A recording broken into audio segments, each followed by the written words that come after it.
and good day. This is my 4-step cure tip number 25. Blending in. You don't have to blend in. You could be different. Just find your audience.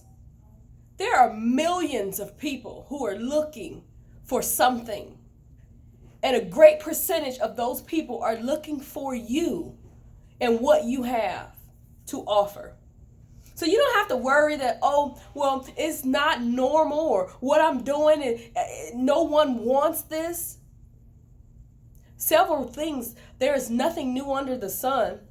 So don't feel like, oh, well, somebody else is doing it, so I can't do it. You have your own niche. You have your own personality.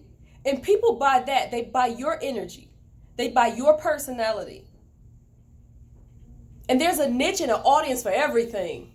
If you cuss, cuss. People who love that energy will draw to you. If you're funny, be funny.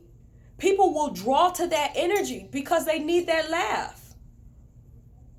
If you don't do business like other people do business, there are people who are looking for you just the way you are. So there's no need to feel, oh, well, I'm different. I'll never make it. No one will ever want my services, or no one will ever want this and that.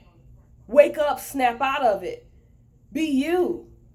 And if you need help in your morning prayers, you ask your Ori to help you. You ask your ancestors to guide you, to bring the people in your life that need to be in your life. And that is my pushing point for today. Enjoy the rest of your day.